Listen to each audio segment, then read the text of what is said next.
Dans cette troisième vidéo sur le produit scalaire, je vais t'en donner une deuxième définition qui est en fait son expression analytique.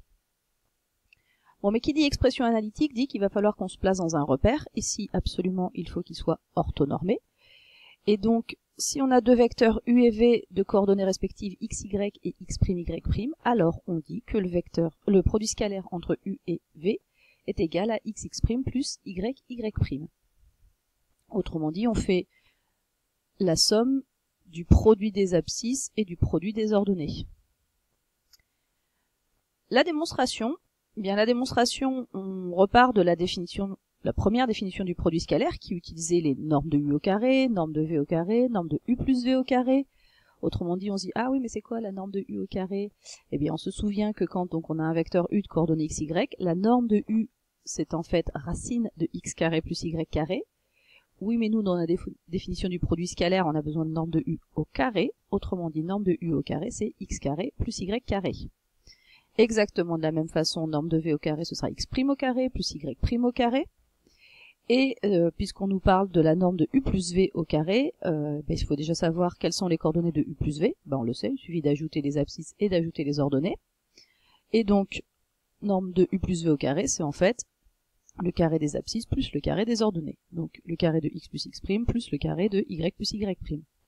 Ensuite, on réintègre tout ça dans notre première définition donc du produit scalaire. Et on développe cette norme de u plus v au carré, on développe les deux identités remarquables, les deux premières. Je te laisse regarder, tu sais faire. On observe que les x au carré s'enlèvent, les x' au carré s'enlèvent, les y au carré s'enlèvent et que les y' au carré s'enlèvent. Autrement dit, il reste dans la parenthèse 2xx' plus 2y'. Et en divisant tout par 2, il nous reste donc que xx' plus y'. Et voilà la propriété ci-dessus qui vient d'être démontrée. Alors, de cette propriété, donc cette nouvelle définition du produit scalaire, on va avoir d'autres propriétés qui vont être intéressantes. C'est surtout donc les opérations qu'on peut faire avec le produit scalaire. Comment ça fonctionne en fait. Donc nous on a déjà vu par exemple que le produit scalaire il est symétrique. Donc que je fais u scalaire v ou v scalaire u, c'est la même chose. Ici donc on a aussi la distributivité qui marche. Autrement dit, quand je fais le produit scalaire de u plus v avec w, eh bien on distribue, ça fait le produit scalaire de u avec w plus le produit scalaire de v avec w.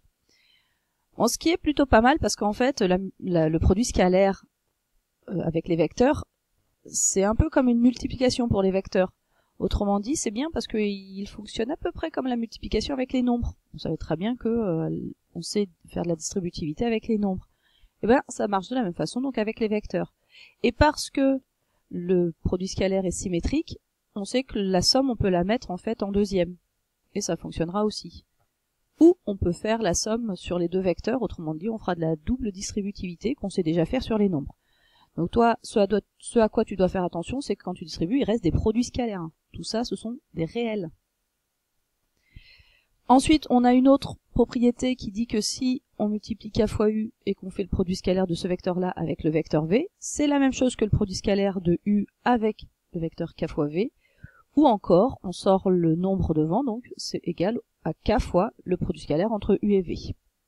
En fait, le nombre, on peut le mettre partout. Donc voilà, ça aussi, ça fonctionne de la même façon sur les nombres. Donc on se dit, ok, bah c'est bien, on n'apprend pas grand-chose, hein, ça fonctionne assez naturellement. Donc c'est parfait, je dirais. Ces deux premières propriétés, c'est ce qu'on appelle la bilinéarité du produit scalaire. Et après, donc, en conséquence de ces deux propriétés, eh bien, on a donc que le carré scalaire de u plus v, c'est en fait le carré scalaire de u plus 2 fois le produit scalaire de u par v, plus le carré scalaire de v. Et quand tu ouvres un petit peu les yeux, tu dis, ouh, dis donc, ça ressemble étrangement aux jolies identités remarquables qu'on a justement sur les nombres. Ça ressemble à a plus b au carré, égal à a carré plus 2ab plus b carré. À la seule, toujours petite différence, c'est que tout ça, c'est avec des produits scalaires. Ça, c'est le produit scalaire de u par u, le produit scalaire de v par v, et donc le produit scalaire de u par v. Et exactement de la même façon, on a donc le carré scalaire de u moins v, qui fonctionne exactement comme la deuxième identité remarquable, je te laisse regarder, et la dernière identité remarquable qui fonctionne aussi avec les vecteurs. Donc c'est plutôt pas mal parce qu'on se dit en fin de compte on n'a pas appris grand chose, enfin on n'a pas à retenir grand chose parce que ça on le connaît quasiment déjà intuitivement, on le connaissait sur les nombres, donc on se dit on fait la même chose avec les produits scalaires et c'est parfait. Bien, ensuite un petit exemple pour finir pour utiliser cette deuxième définition du produit scalaire. On se place donc évidemment dans un repère orthonormé. On a donc les 3 points A, B et C de coordonnées -2, 7, 5, 6 et 3, -4. Et on veut calculer donc le produit scalaire entre AB et AC et ensuite celui entre AC et CB. Pour cela, on a vu, puisqu'on est dans un repère, on utilise donc justement cette définition, cette expression analytique du produit scalaire. Autrement dit, il va falloir calculer déjà les coordonnées de AB, les coordonnées de AC, et puis par la même occasion, on fera aussi celle de CB, comme ça ce sera fait. Donc, les coordonnées de AB, on a déjà fait, donc je passe rapidement. Coordonnées de AB, donc 5 -2, 6 -7, donc 7 -1. Et les coordonnées de AC, je fais 3 -2 et -4 -7, autrement dit 5 -11. Et exactement de la même façon, on fait celle de CB. Ensuite, on l'a dit, pour faire le produit scalaire entre ces deux premiers vecteurs, on va faire quoi? Puisque ça c'est x, y, x', y'. On va faire le produit des deux abscisses plus le produit des deux ordonnées. Donc fais attention à pas mélanger avec le produit en croix qu'on fait quand on veut vérifier que deux vecteurs sont collinaires. Là on fait plutôt des produits en ligne. Donc on va faire 7 fois 5, plus, et c'est un plus, -1 fois -11, autrement dit 35 plus 11, c'est-à-dire 46. Donc voilà, on vient de calculer le produit scalaire entre AB et AC.